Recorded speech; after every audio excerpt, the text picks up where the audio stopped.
The hum was my constant companion, a low, thrumming pulse that vibrated through the floorboards of the observatory, up the legs of my chair, and settled deep within my bones. It was the sound of purpose, of dedicated machinery sifting through the galactic dust, patiently listening. For years, it had been the most consistent presence in my life, a mechanical heartbeat in the vast, echoing silence of the remote peak I called home. This was my world, tucked away on the ancestral land with obligations in the deed, a place of solitude and endless skies, where the air was thin and the stars burned with an almost painful clarity. I was Marcus. Here I was simply the listener.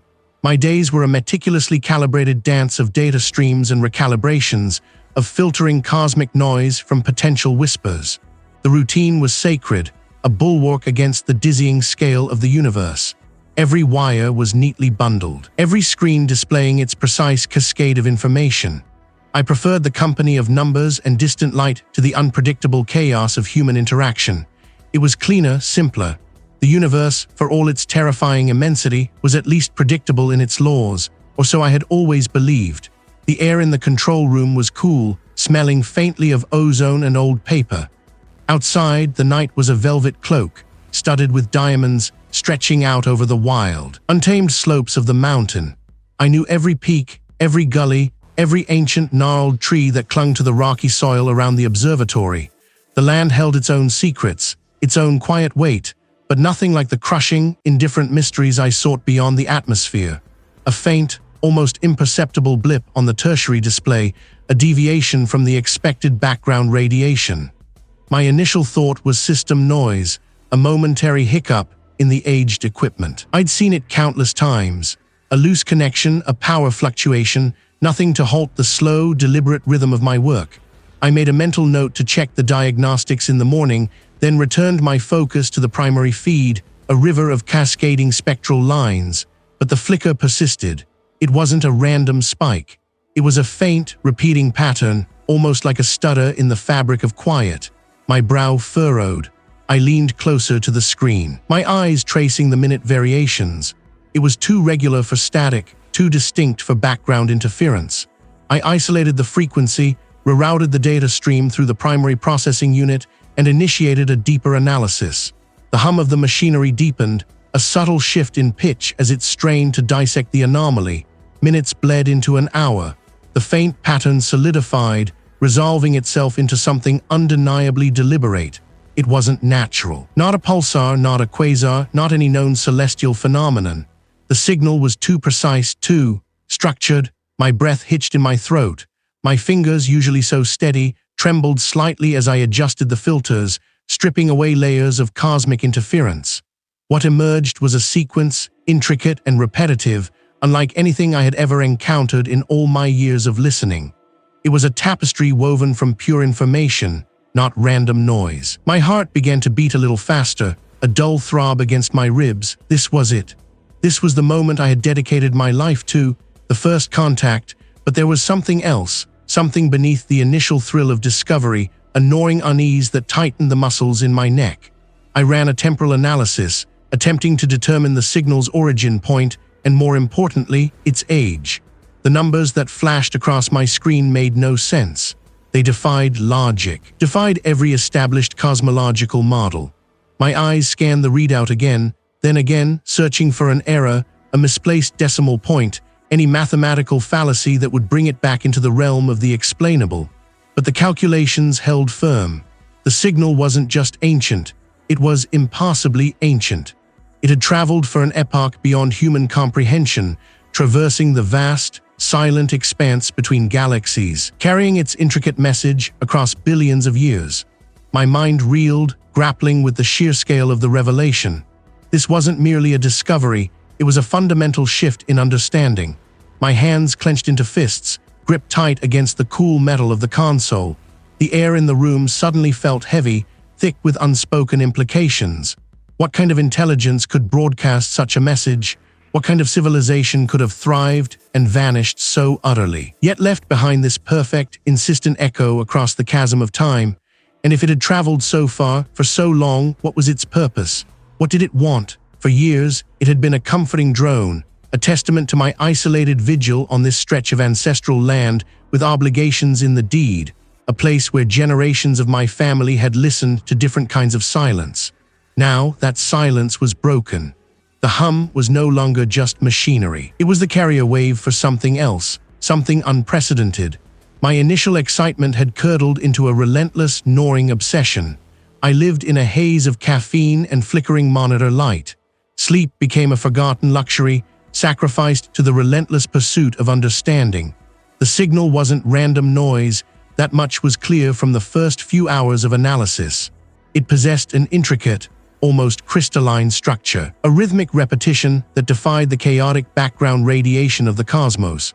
I'd seen patterns before: pulsars, quasars, the elegant dance of binary stars, but this was different. This was designed. Days bled into weeks. My fingers ached from endless keystrokes, my eyes burned from staring at spectral graphs and frequency modulations. I mapped the pulses, charted their durations, and analyzed their subtle shifts. Each sequence was like a word. Each burst a sentence in a language I didn't recognize, yet felt a primal urge to comprehend. The patterns weren't linear. They spiraled, folded back on themselves, creating complex fractals of information that seemed to expand infinitely with every zoom.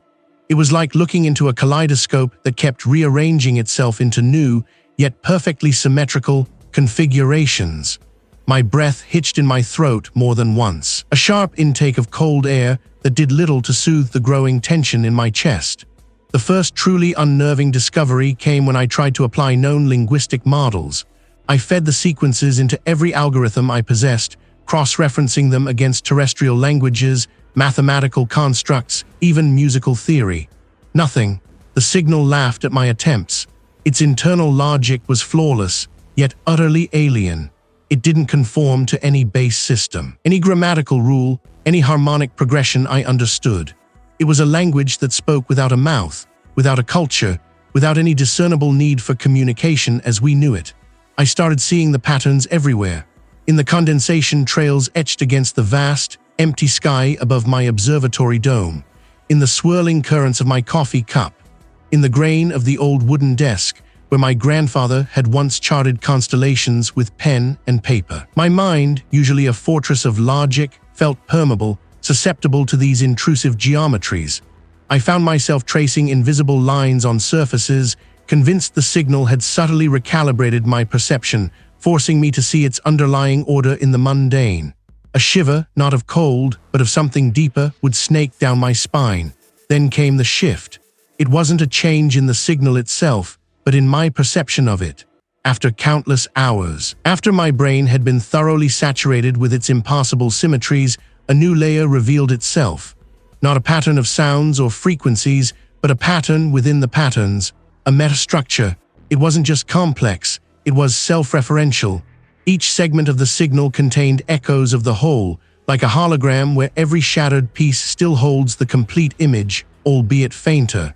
This wasn't just a message, it was a blueprint, a self-sustaining algorithm encoded into the very fabric of its transmission. My hands trembled as I watched the new visualizations bloom across my screen. The signal wasn't just conveying information, it was describing itself, defining its own rules, constructing its own grammar. This wasn't from a distant civilization trying to reach out. This was something far older, far more fundamental. It wasn't just intelligent. It was a fundamental principle made manifest. It was a self-aware equation, a cosmic constant that had somehow begun to broadcast its own existence. The air in the dome grew heavy, thick with the silent weight of this realization. My breath grew shallow. The hum of the machinery, once a comforting drone, now felt like a buzzing insect trapped inside my skull. This signal wasn't just beyond our comprehension, it was designed to redefine it. It wasn't speaking to us. It was simply being, and we were merely incidental listeners, caught in the wake of something impossibly vast, impossibly ancient. What kind of entity defines its own existence, not through action or presence, but through the sheer, unyielding logic of its own broadcast? What did it want? The hum had become a second heartbeat, not my own, but something vast and patient that resonated in the very marrow of my bones. It was the signal, of course, but now it felt less like an external phenomenon and more like an internal parasite burrowing deeper with each passing hour. My instruments, sophisticated marvels of human ingenuity, had yielded all they could. They described its age, its structured nature, its impossible origin point in the void between galaxies, but they could not tell me what it was or why it was. My scientific mind, usually so rigid in its pursuit of empirical truth, found itself at a precipice, staring into an abyss of meaninglessness. My thoughts drifted to the dusty corners of forgotten knowledge, to the esoteric and the arcane. It was a desperate leap, a betrayal of everything I had dedicated my life to, but the signal had already shattered my neat universe. They lived, if the rumors were true, on the ancestral land with obligations in the deed, a place shrouded in local superstition and an almost palpable sense of antiquity. The journey was a blur of highway and then winding country roads, the engines drone a pale imitation of the hum that now lived inside my skull. As I drove deeper into the countryside, the air grew cooler, heavier, tasting of damp earth and decaying leaves. The landscape shifted, becoming less manicured, more untamed, as if the land itself remembered a time before human dominion. The obligations tied to this ancestral land were vague in my memory. Something about ancient boundaries, forgotten rights, and the careful stewardship of certain things. I found the property by following a barely visible track that vanished into a tangle of overgrown trees. The antiquarian's dwelling was less a house and more a collection of leaning stone structures, their roofs heavy with moss, clustered around a central courtyard. The air here was still, thick with the scent of aged paper, dust, and something else, a faint, metallic tang, like old blood or rust. That seemed to cling to the very stones. The antiquarian, they were thin, their face a roadmap of deep creases, eyes like polished stones that seemed to absorb light rather than reflect it. How could they have expected me? I hadn't made an appointment, hadn't even been sure this place existed. I need your help, I managed, the words feeling clumsy and inadequate. I've encountered something anomalous, a pattern, a structure from beyond what we know. It doesn't fit. The antiquarians simply nodded, their gaze unwavering. They led me into one of the stone buildings. Inside, it was a labyrinth of towering bookshelves, crammed with volumes that looked as ancient as the stones themselves. The air was dry, almost brittle, and every surface was coated in a fine, undisturbed layer of gray dust. Primal, something that might have been observed before by those who didn't have our instruments, but perhaps had other ways of seeing. They led me to a secluded alcove, where a heavy, leather-bound tome lay open on a lectern. Its pages were thick, parchment-like, covered in a script I didn't recognize, interspersed with intricate, unsettling diagrams. The ink was faded. The lines still held a peculiar vitality, almost pulsing with an ancient energy. "This is from the land's oldest archives," the antiquarian murmured, their fingers tracing a symbol on the page. "The obligations tied to this deed are not merely for stewardship of the physical land, of the knowledge it holds, a knowledge of what lies beyond the veils before humanity gave it names." I leaned closer, my breath catching in my throat. The diagram depicted a celestial map, but it was utterly alien. Stars were not fixed points, but shifting whorls of light, connected by impossible angles and curves that defied Euclidean geometry. Not an empty space, but a presence, drawn as a pulsating fractal symbol that seemed to rearrange itself before my eyes. My hands trembled as I pulled out the printouts of the signal's waveforms from my satchel. My eyes darted between the ancient diagram and my meticulously recorded data. There, within the signal's complex, repeating patterns, was an echo, not an exact replica, but a symbolic twin to the fractal symbol in the diagram. The myth, as described in the accompanying script, spoke of an entity that existed in the unlight between the makers, a corrector of form that would eventually unweave the tapestry of being. The words swam before my eyes, each syllable a hammer blow against my scientific rationalism. This wasn't some ancient civilization's primitive understanding of the cosmos. It was a premonition, a horrifyingly accurate depiction of what my signal suggested. The hum, that constant companion, now felt less like a distant thrum and more like a resonant frequency, vibrating in harmony with the ancient text. It was as if the book itself was a receiver, tuned to the same impossible broadcast. Had others heard it long ago and tried to warn us? I looked up, meeting the antiquarian's unblinking gaze. What is this?" I asked, my voice barely a croak. "What does it mean?" The antiquarians said nothing, their eyes holding a depth of ancient sorrow I could not fathom. What horrors had they guarded all these years, knowing that one day someone might come seeking them out? The silence of my home, nestled deep within the ancestral land with obligations in the deed, used to be a comfort. A vast, echoing quiet where the only sounds were the whisper of the wind through ancient pines and the distant, rhythmic hum of my instruments.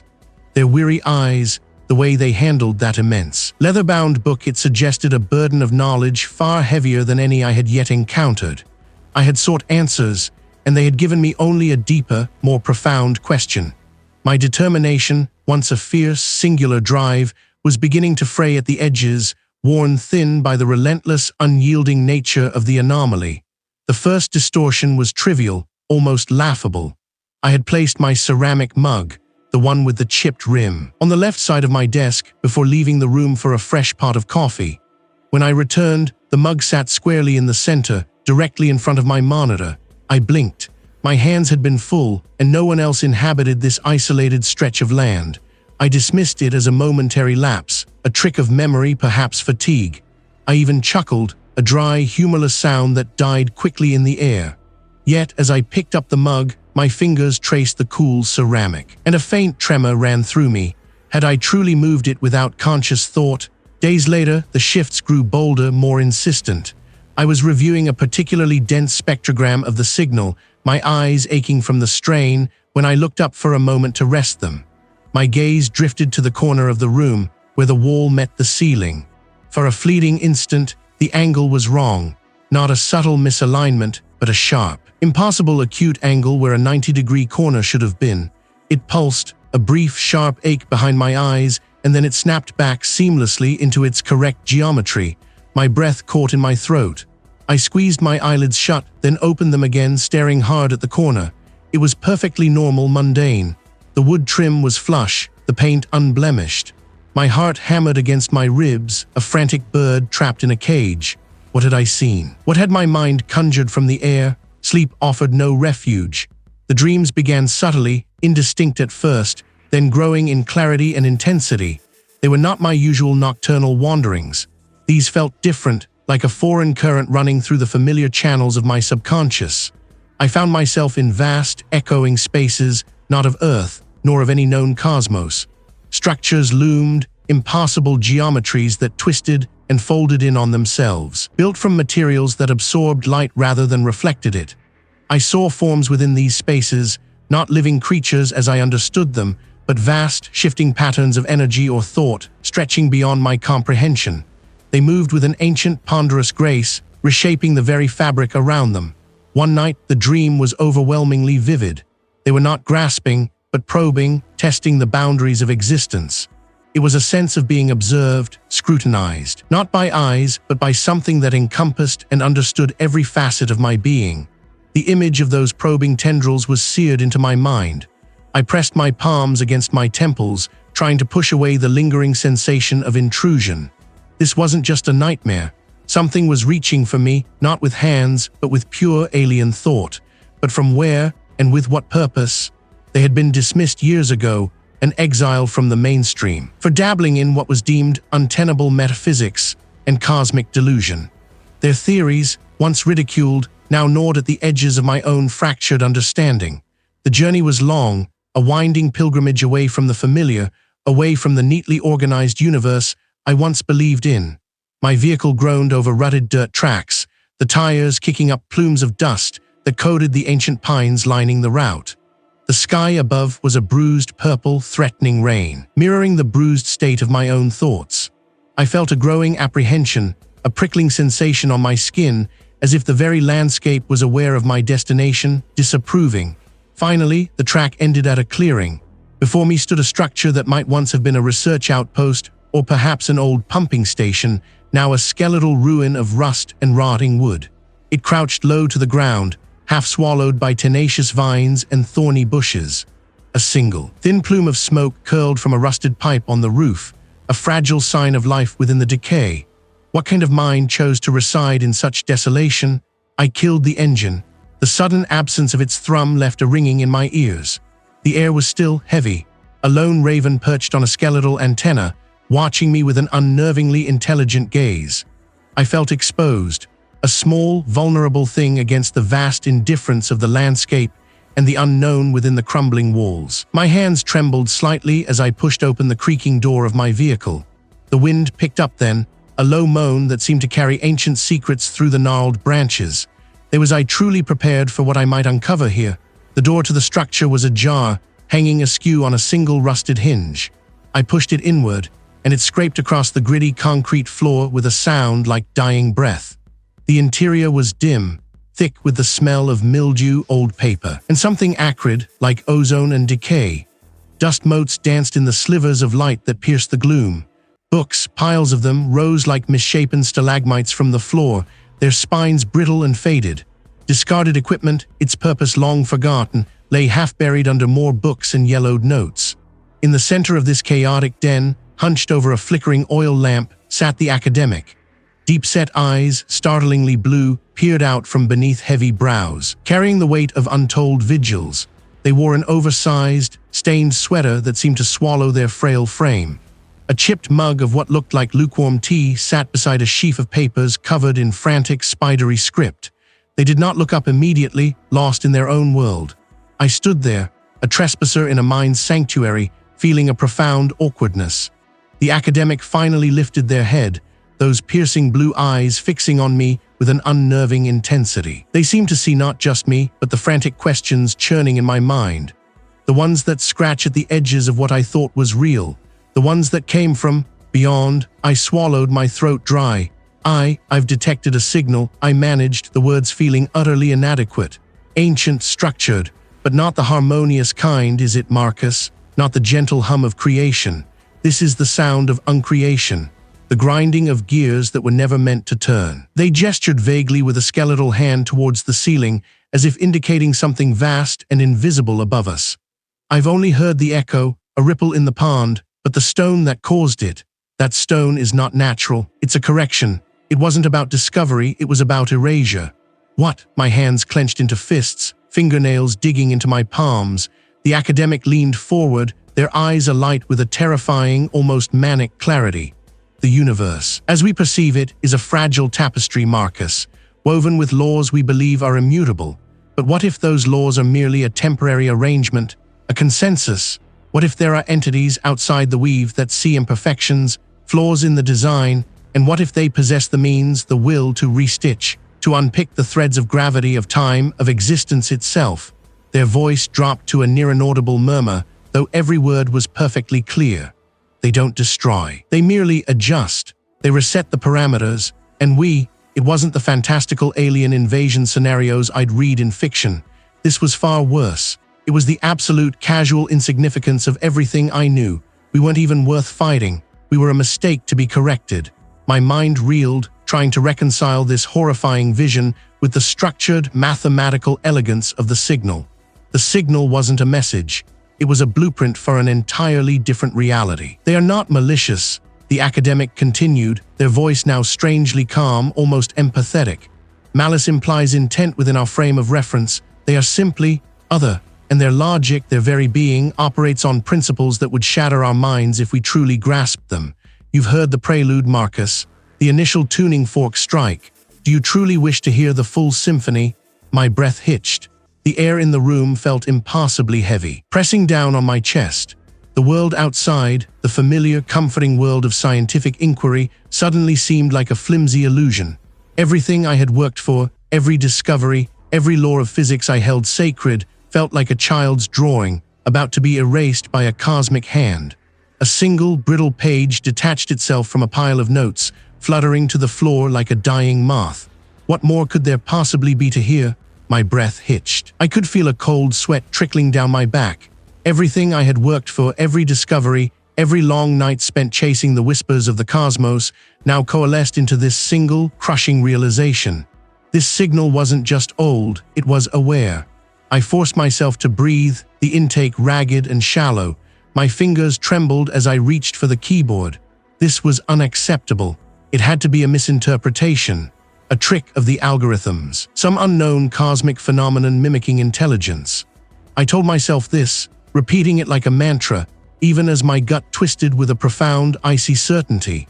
My secluded laboratory, nestled deep within the ancestral land with obligations in the deed, felt less like a sanctuary and more like a cage.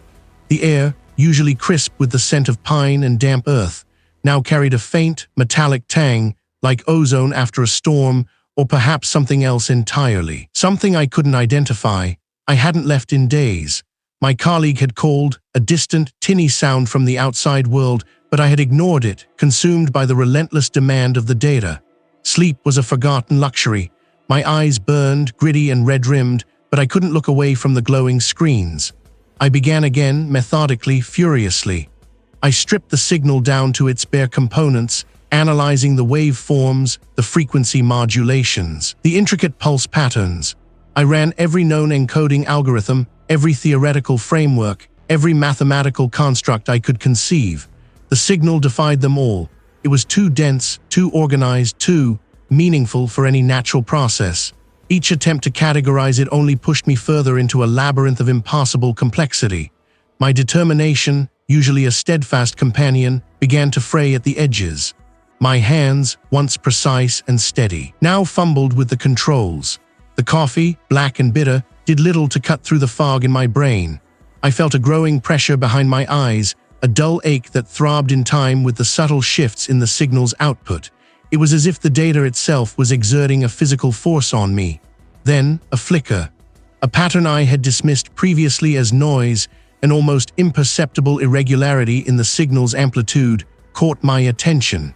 It wasn't a random fluctuation. It was a repetition, a subtle rhythmic emphasis that only appeared when I focused my processing power in a specific way. I isolated it, amplified it. The sound that emerged was not the static hiss I expected.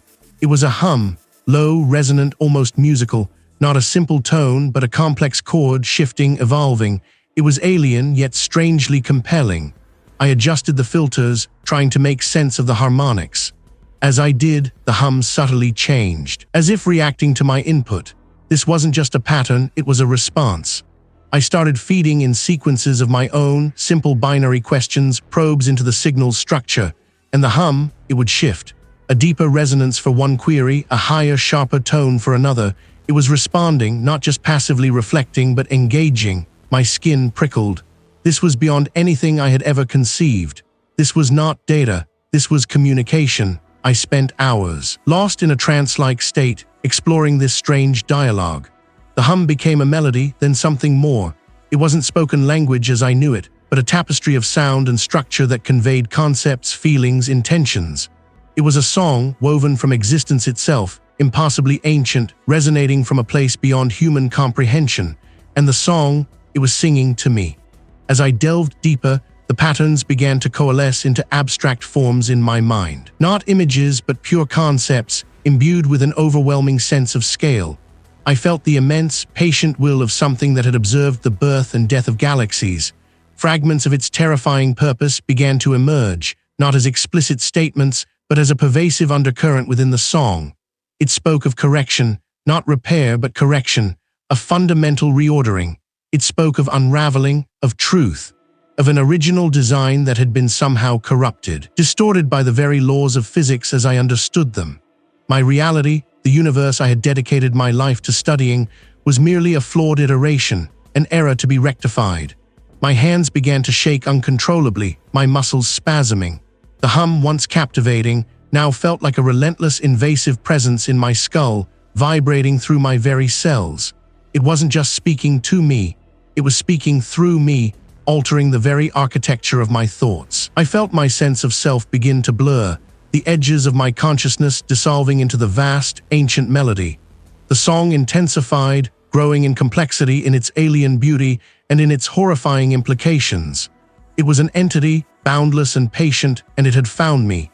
It had chosen me, and it was telling me something that shattered every foundation of my understanding. What did it want from me, this ancient, cosmic singer? And why was it singing its song only to me? Everything I had worked for, every discovery, every certainty I had painstakingly built, felt like a house of cards teetering on the edge of a chasm. The air in my small office, usually a sanctuary of quiet contemplation, now hummed with an almost imperceptible vibration. It was a sound that wasn't a sound, a pressure against my eardrums that made my teeth ache. I rubbed my temples, trying to dispel the phantom sensation, but it clung to me like a shroud. I tried to focus on the data streams, the familiar patterns of cosmic dust and distant quasars. My fingers hovered over the keyboard, but the symbols on the screen blurred, then sharpened, then seemed to shift, subtly altering their shapes. A sigma symbol might briefly morph into something akin to a coiled serpent, then snap back to its correct form. My eyes burned. I blinked hard, telling myself it was fatigue. The strain of sleepless nights spent poring over the impossible signal, but the feeling persisted. It wasn't just my vision. The smell of ozone, faint and metallic, began to permeate the room. Even though no equipment was sparking, no storm brewed outside. It mingled with the stale coffee scent, a sharp, unsettling counterpoint. I felt a prickling sensation on my skin, as if tiny insects crawled just beneath the surface. I slapped at my arm, but there was nothing there. Just the lingering phantom tickle. A colleague, a quiet man who usually only grunted in passing, stopped by my door. "Marcus, everything all right in here?" His voice sounded distant, warped, as if he spoke through a thick pane of glass, or perhaps I was the one behind the glass. I nodded, trying to force a reassuring smile, but my jaw felt stiff, my lips reluctant to move. He squinted at me, his brow furrowed, then shrugged and moved on. Did he see something? Was I visibly unraveling? The thought sent a jolt of cold dread through me. I needed to escape the office, the sterile hum of the machines that had brought this thing into my life. I packed a small bag, throwing in a few changes of clothes, a worn notebook, and a half-empty bottle of cheap whiskey. My destination was the ancestral land with obligations in the deed, a small, isolated cabin nestled deep in a forgotten valley. It was a place I had always found solace, a quiet corner of the world where the only sounds were the wind and the rustling leaves. I hoped its ancient stones, its deep-rooted history, could ground me, could push back against the creeping unreality. The drive was a blur of highway lines and flickering shadows. Every reflection in the rearview mirror seemed to hold a fleeting, distorted image, a face that wasn't mine, a landscape that wasn't there. I gripped the steering wheel, gripped tight, my heart racing. They weren't words, not precisely, but a low, guttural murmur, a chorus of impossible cadences that scraped against my sanity. When I finally arrived, the cabin stood silhouetted against a bruised twilight sky. The air here was supposed to be clean, crisp, but a cloying sweetness hung heavy, like overripe fruit left to rot. I pushed open the creaking door, the smell intensifying, making my stomach churn. Dust motes danced in the last rays of sunlight slanting through the grimy windows, but they didn't seem to move randomly. They swirled, coalesced, forming fleeting, intricate patterns before dissolving again. Was it just the light playing tricks, or were the very particles of air rearranging themselves? I poured myself a drink, my hands trembling so violently I spilled half of it. The whiskey burned my throat, but offered no comfort. Then I saw it. On the rough-hewn wooden wall just beside the mantelpiece, the grain of the wood began to shift. It wasn't rot, not a stain. The lines of the timber, the natural whorls and knots, started to rearrange themselves. They flowed slowly, inexorably, forming intricate alien geometries, shapes that defied Euclidean space, angles that shouldn't exist, curves that twisted back on themselves into impossible knots. It was like watching the fundamental rules of design being rewritten before my eyes, a silent, organic calculus unfolding. I squeezed my eyes shut, pressing the heels of my hands against them until colored lights exploded behind my eyelids. When I opened them again, the wall was back to normal. Just plain old wood. I stared, my heart a frantic drum against my ribs. Had I imagined it? Was this the beginning of the end, the ultimate betrayal of my own mind? I stumbled to my feet, needing to get out, to breathe air that didn't taste of decay and ozone. The obligations in the deed, the ancient covenants tied to this land, suddenly felt less like a burden and more like a warning. The familiar constellations, usually a comforting blanket of distant light, seemed to shimmer, their positions subtly, terrifyingly wrong. The Big Dipper looked elongated, Orion's belt skewed. Was the sky itself bending, or was it only my perception shattering into fragments, piece by agonizing piece? It was a sound that wasn't a sound at all, but a resonance felt deep in the bone, a peculiar thrumming against the soles of my feet that persisted even when I lifted them from the floor. I stood motionless, my breath shallow, trying to isolate it, to categorize it, It wasn't the building's old pipes, nor the distant rumble of city traffic. This was internal, yet external, a contradiction that clawed at the edges of my reason. My hand trembled as I reached for the old seismograph I kept for academic curiosities. Its needle, usually a lazy scribe charting the planet's distant size, now jittered with a frantic energy. Not a seismic event, not an earthquake, but something else entirely. The pen traced a frantic, erratic line, a signature of instability.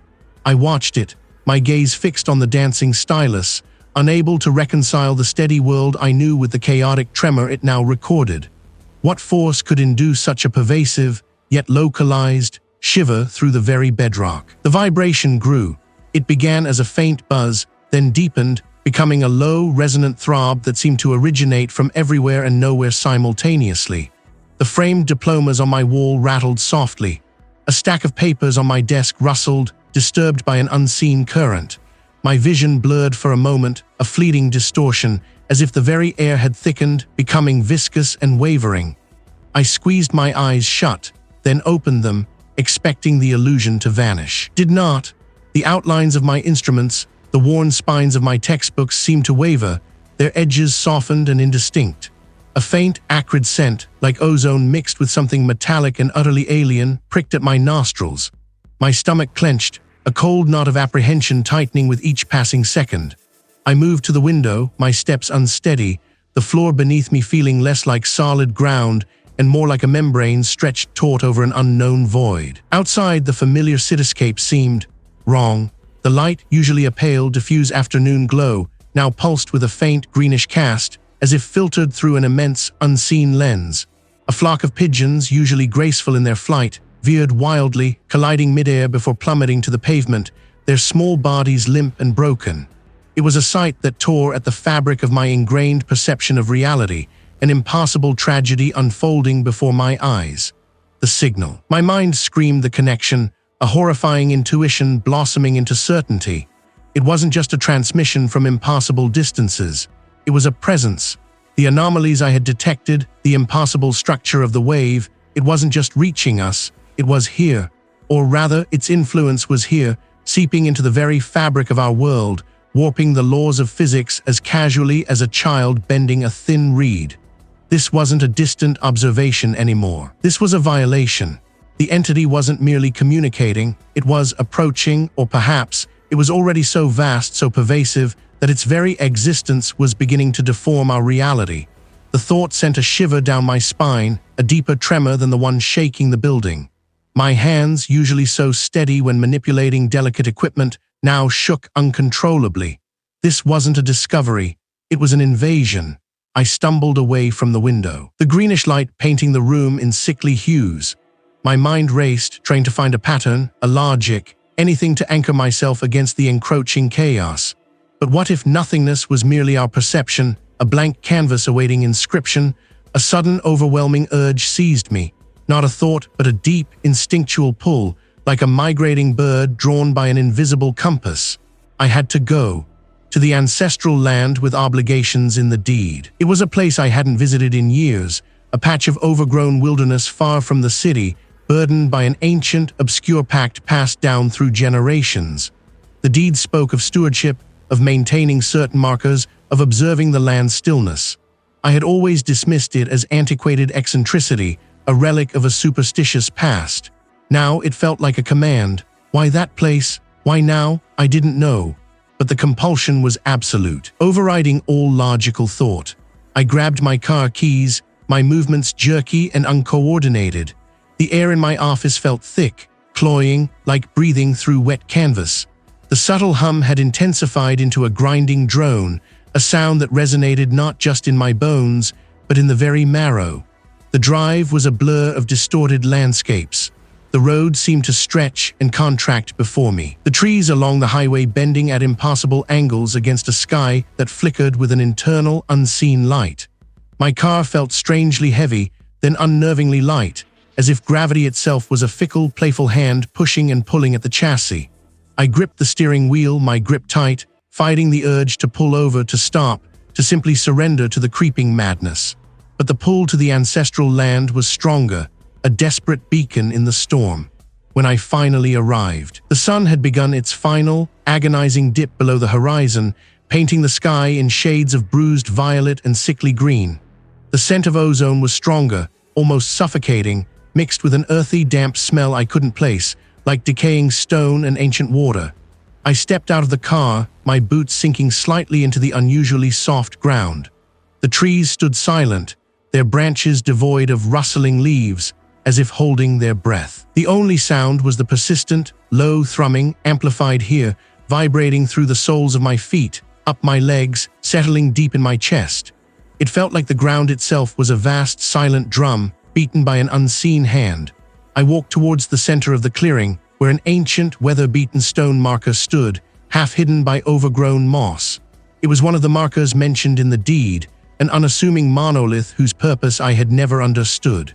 As I approached, the air around it shimmered violently, like heat haze rising from asphalt, but without any source of heat. A faint, almost imperceptible tremor ran through the ground beneath my feet, originating from the stone. Then another, stronger, and another. The tremors weren't random, they were rhythmic, increasing in intensity, a slow, deliberate pulse. The air grew impossibly heavy, pressing down on me, making each breath a struggle. The world around me seemed to shift, to stretch, to breathe in sync with that terrible, unseen pulse. My vision swam. The entity wasn't just influencing, it was manifesting. And this land, this ancient, obligated land, was somehow a focal point. What did the obligations in the deed truly mean, and what would happen when the pulse finally broke through? I sat there, rigid, the faint tremor a constant companion, an unwelcome reminder of the impossible signal that had burrowed its way into my life. My skin crawled with an electric unease. This wasn't just a sound, it was a physical imposition, a slow, insistent pressure against the very fabric of my being. I knew, with a certainty that chilled me to the marrow, that I could no longer keep this to myself. The data, the patterns, the sheer horrifying implications, they demanded to be seen, to be understood, even if the understanding meant staring into an abyss. The responsibility was a lead weight in my gut. What if I was wrong? What if I was simply unraveling? But the alternative, the thought of this thing, my hands trembled as I dialed the number for Professor Armitage, a senior researcher whose work I had admired for years. His voice, when it finally came through the static-laced line, was a familiar anchor. "Marcus, everything all right? You sound strained." "Professor," I began, my voice hoarse, I've made a discovery, something unprecedented. It's critical." I tried to inject an academic detachment into my tone, but the urgency clawed at my throat. I described the signal, the impossible age, the structured complexity that defied all known physics. I spoke of the slow, deliberate changes I'd begun to observe in the data, subtle shifts in fundamental constants, almost too small to register, yet undeniably present. There was a long pause on the other end, punctuated only by the faint hum that I now realized was not just in my office, seemed to emanate from everywhere. "Marcus," Professor Armitage said, his voice softer now, laced with a concern that was more paternal than scientific. "I know you've been working long hours. This kind of isolated research can be taxing. Are you getting enough rest?" My jaw tightened. "Rest? Professor, this isn't fatigue. This is a threat. It's not just a signal, it's an instruction. It's changing things. Small things at first, but fundamental." I pulled up the latest spectral analysis on my monitor, the lines blurring slightly at the edges, a subtle distortion that made my eyes ache. I could see the tiny, impossible fluctuations, the way the light itself seemed to waver, just a fraction of a percent, but enough to scream anomaly. This was the event, the first clear, undeniable instance of reality itself seeming to fray. "Marcus, please," he interrupted, his voice firming. "I understand the excitement of a potential breakthrough, but you're venturing into highly speculative territory. Changing fundamental constants, that's not how physics works. Perhaps you need to step away from the data for a while, get some fresh air, reevaluate." He thought I was mad. The realization hit me like a physical blow. He wasn't even considering the possibility. My plea, desperate and urgent, was falling on deaf ears. I tried to explain the reveal/discovery, the horrifying understanding that this wasn't just information, but an active repatterning of existence. It wasn't a message about the cosmos, it was a message to it. "Professor, I believe it's attempting to rewrite reality itself. It's correcting what it perceives as flaws in the universe's design. The words felt grotesque in my mouth, but they were the only ones that fit. Another sigh. Heavier this time. Marcus, I'm going to suggest you take a sabbatical. A mandatory one if necessary. Your well-being is paramount. The line went dead before I could protest further. My hands clenched into fists, my grip tight. The hum intensified, vibrating through my teeth, a low, guttural growl that felt like it was coming from inside my own skull.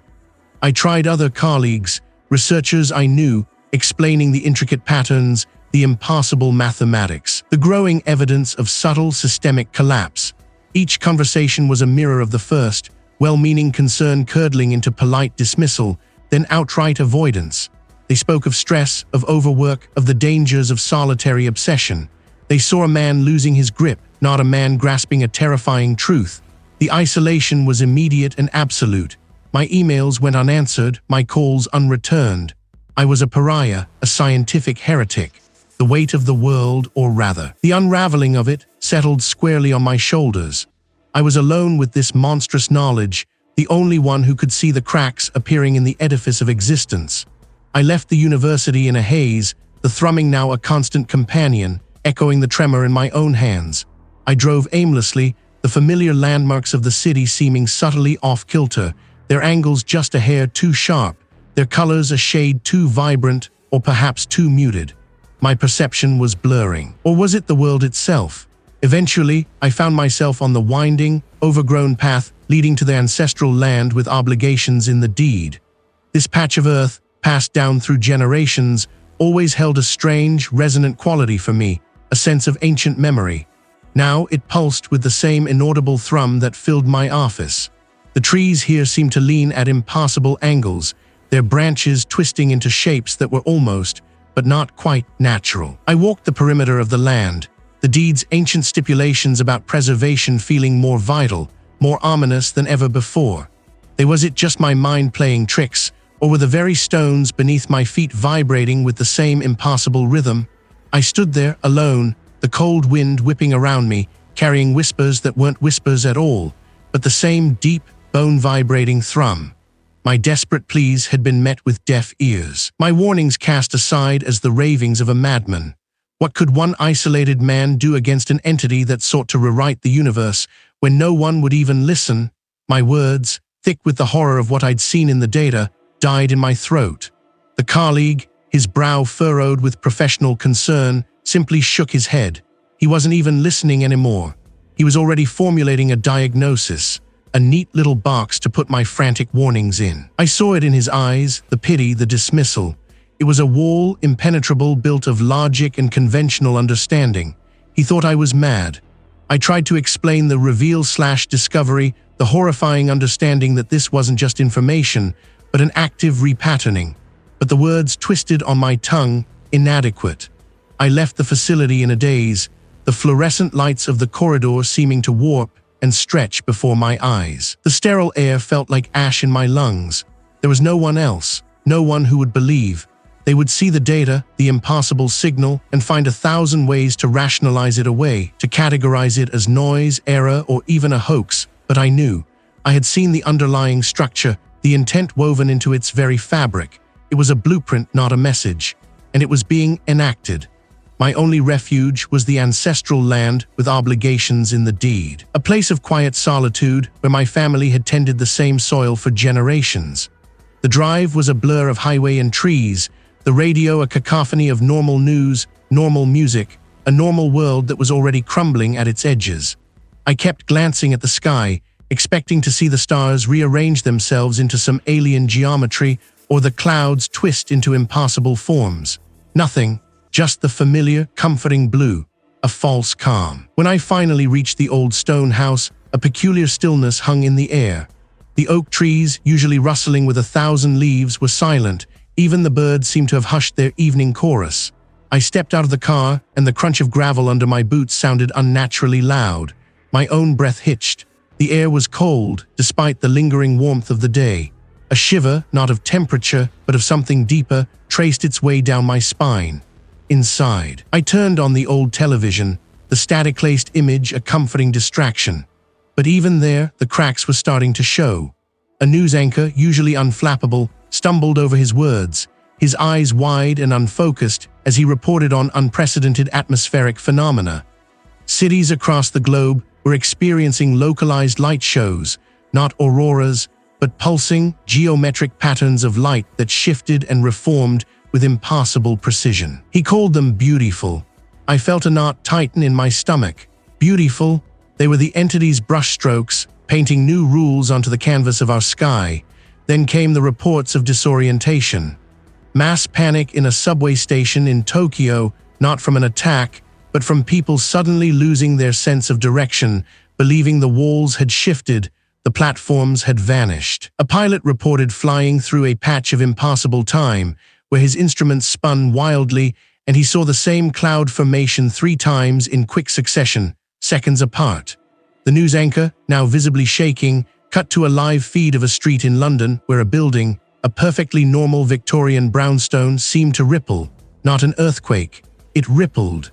Its corners softened, then sharpened into impossible angles. Its windows elongating and contracting like distorted pupils.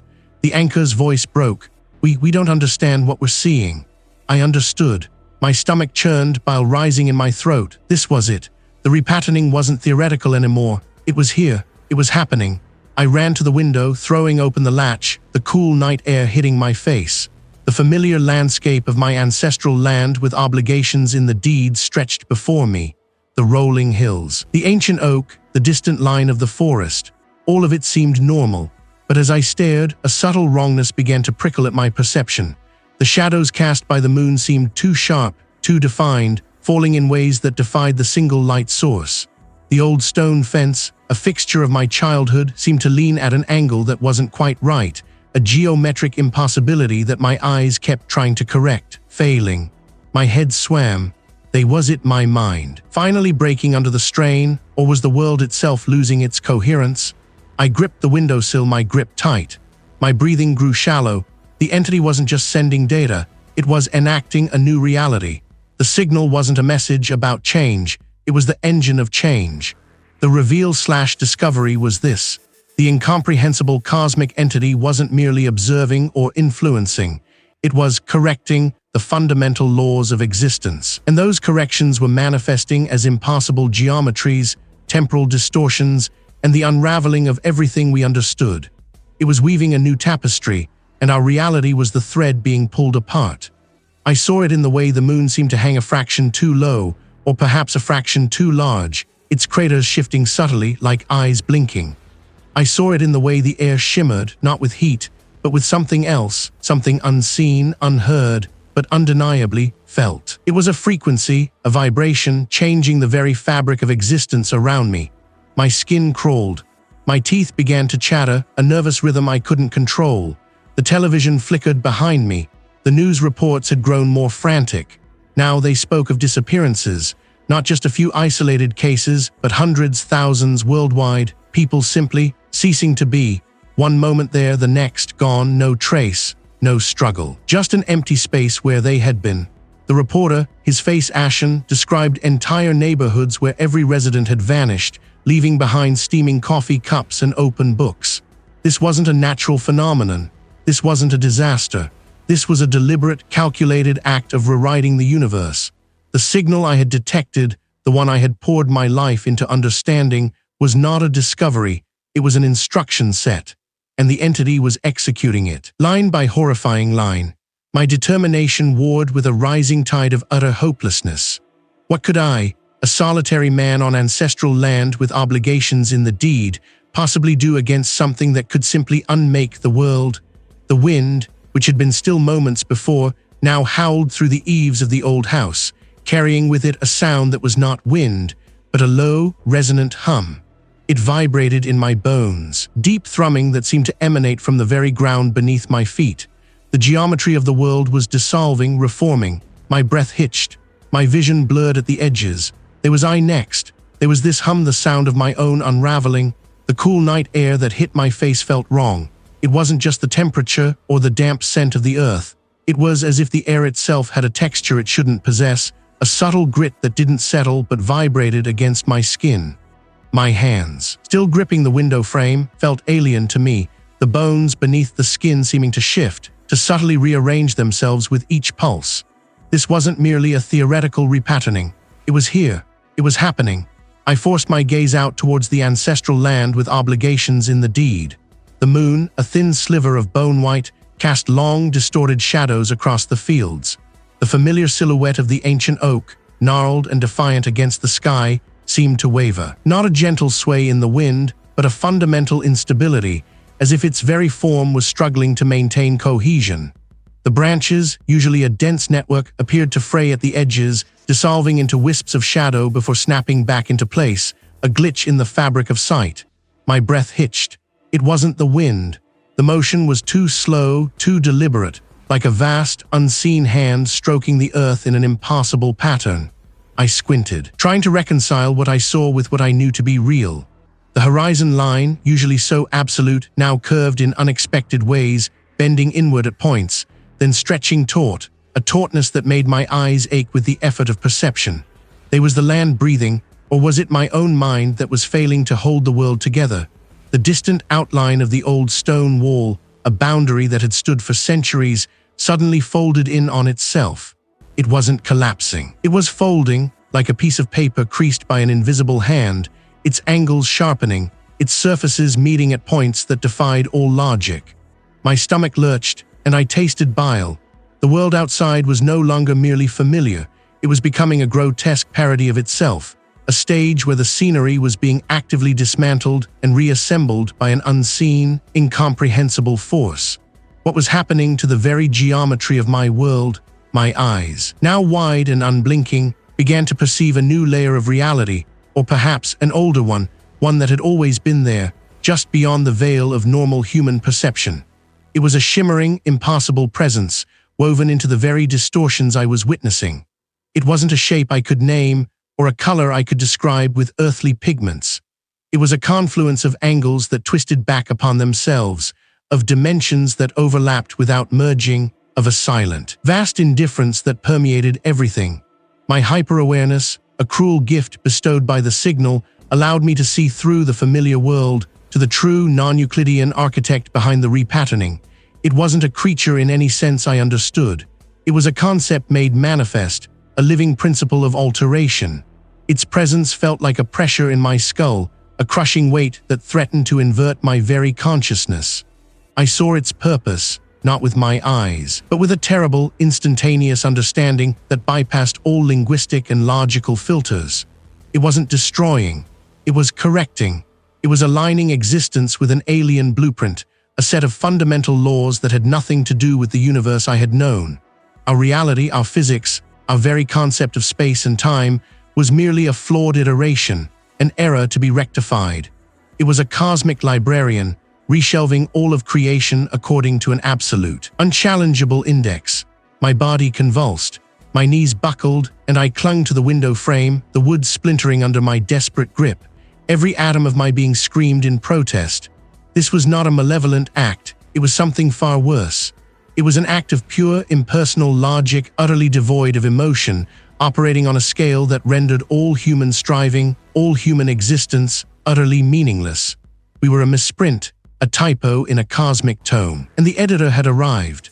The air in the room grew heavy, thick with the scent of ozone and something else, something metallic and ancient, like dust from a dying star. My head throbbed, a relentless drumbeat against the inside of my skull. The repatterning outside intensified. The oak tree now appeared to be breathing in slow, agonizing gulps, its branches stretching impossibly long before recoiling, leaving faint, residual images in the air.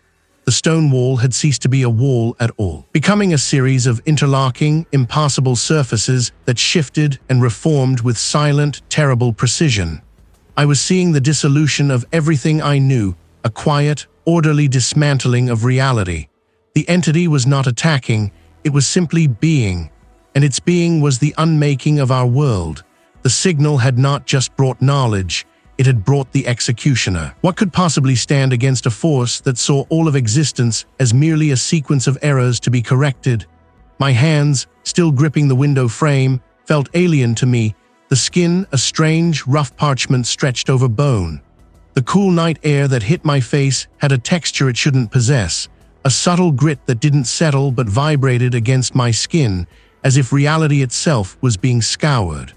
I pulled my hands back, inspecting them under the faint glow of the desk lamp behind me, but they looked the same, familiar, yet wrong. The sensation persisted, a ghost of an itch that wasn't an itch, just an awareness of something fundamentally amiss in the very fabric of my existence. I stepped away from the window, the floorboards beneath my bare feet solid, yet I felt a tremor that wasn't seismic. It was internal, a shudder in the deep marrow of my bones. My eyes swept across the familiar clutter of my study. Stacks of journals, the hum of my workstation, the empty coffee mug. Everything was in its place, meticulously ordered, a stark contrast to the growing chaos in my mind.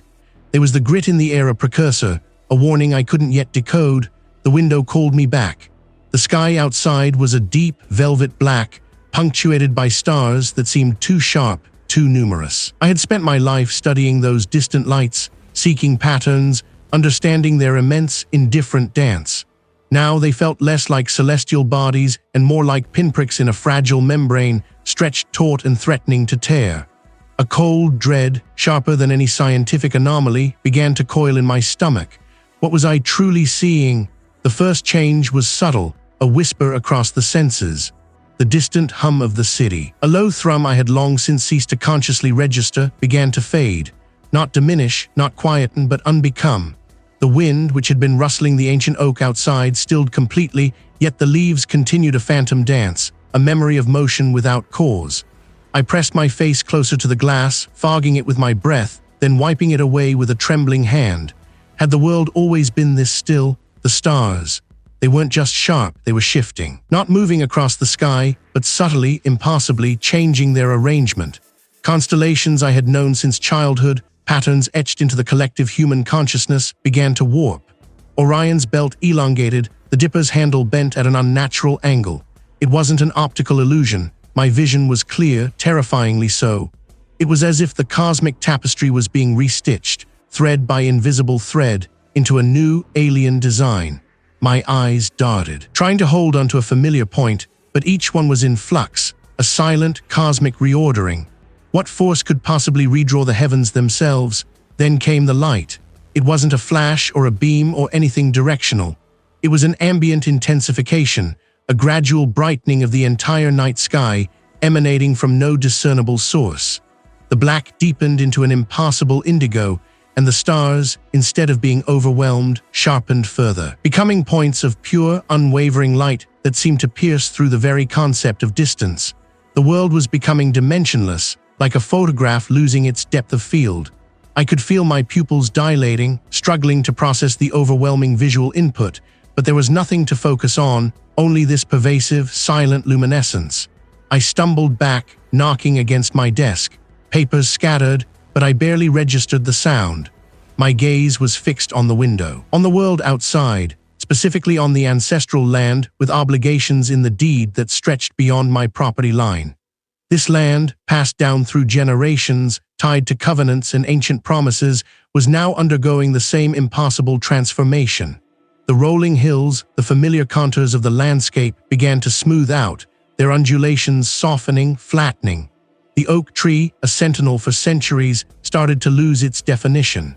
Its gnarled branches, which had weathered countless storms, blurred at the edges, its rough bark becoming indistinct, like an image going out of focus, not because of my eyes, but because the tree itself was losing its resolution.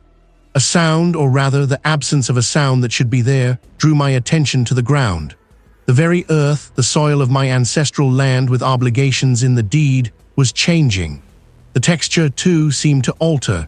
It wasn't turning to dust or sand, but to something smoother, almost polished. The sparse grass that grew in tufts, the wildflowers I recognized, simply ceased to be. They didn't wither or die, they were simply unwritten from existence, leaving behind only the bland gray surface. My stomach churned, a profound nausea rising. This wasn't destruction. It was an editing, a silent, indifferent correction. What would be left when everything was deemed superfluous? I watched, paralyzed, as the correction intensified. The entire horizon, once a clear line separating earth from sky, began to waver, to shimmer, then to simply dissolve into the pervasive, featureless light. The air, which had earlier held that subtle grit, now felt thick, viscous, yet offered no resistance. It was like breathing pure, unadulterated thought. My own body felt heavy, rooted to the spot, yet strangely insubstantial, as if my own form was on the verge of being unmade. I couldn't move, couldn't scream, couldn't even blink. My eyes were wide, absorbing every impossible detail of this cosmic erasure.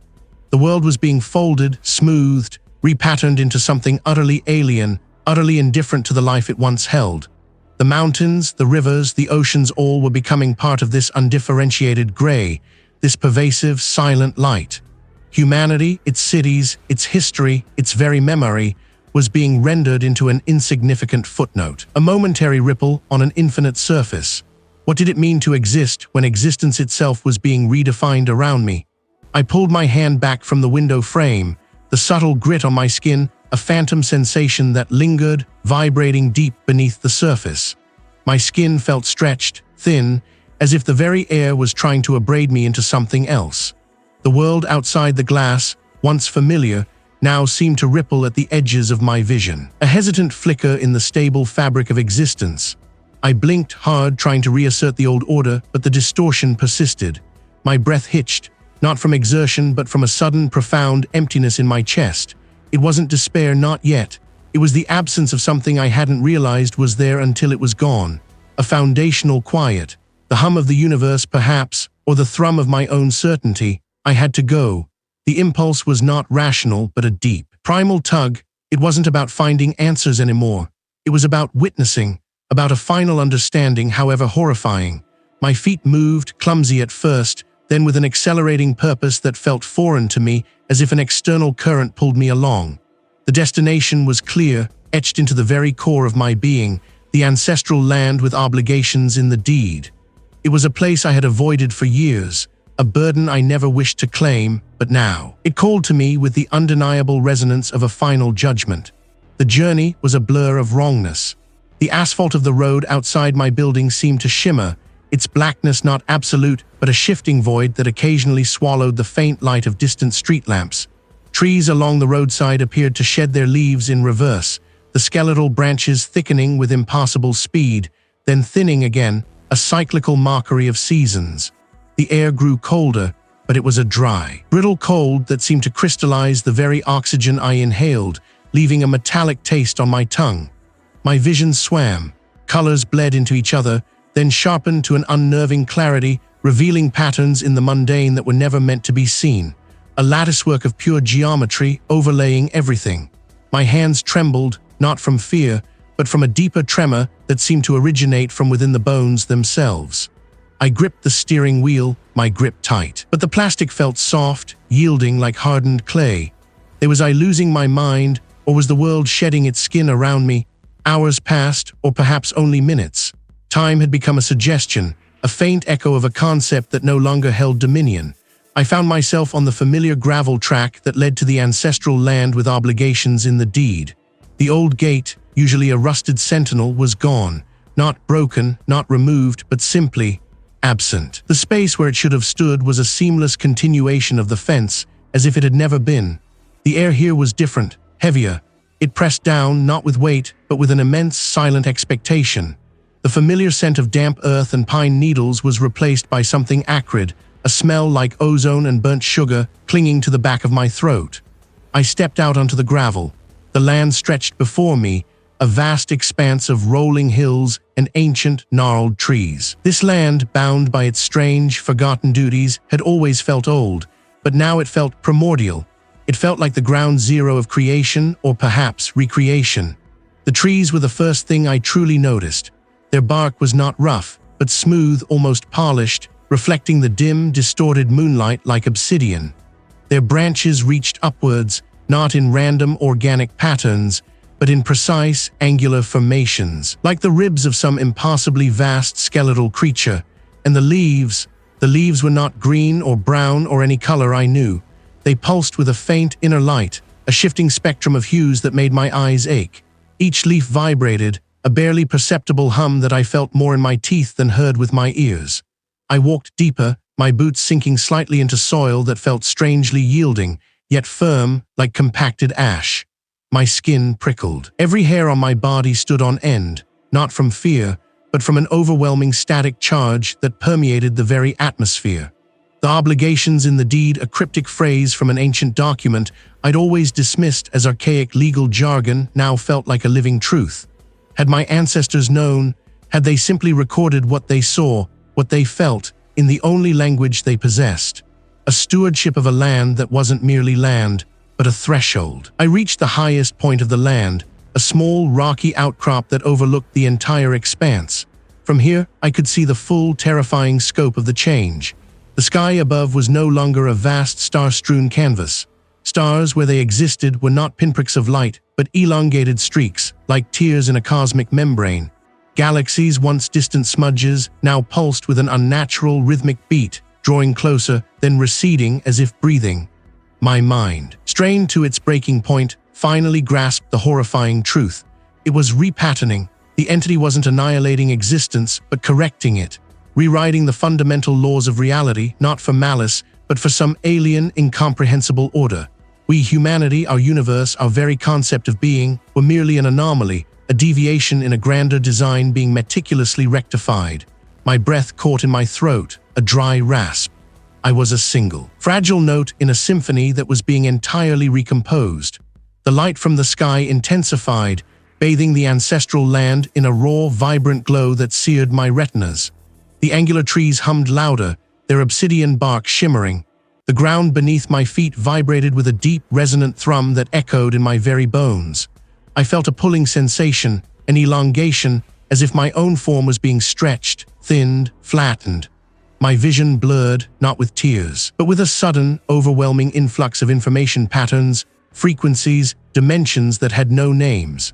I saw the universe as it was becoming, a tapestry of intricate, impossible connections, and I was a thread unraveling. The last thing I saw, or perhaps felt, was the edge of my own consciousness fraying, dissolving into the pulsing, geometric light. The land, my ancestral land with obligations in the deed, was no longer a place on earth. It was a threshold, and I was crossing it, not into death, but into a different kind of existence. A recalibrated existence.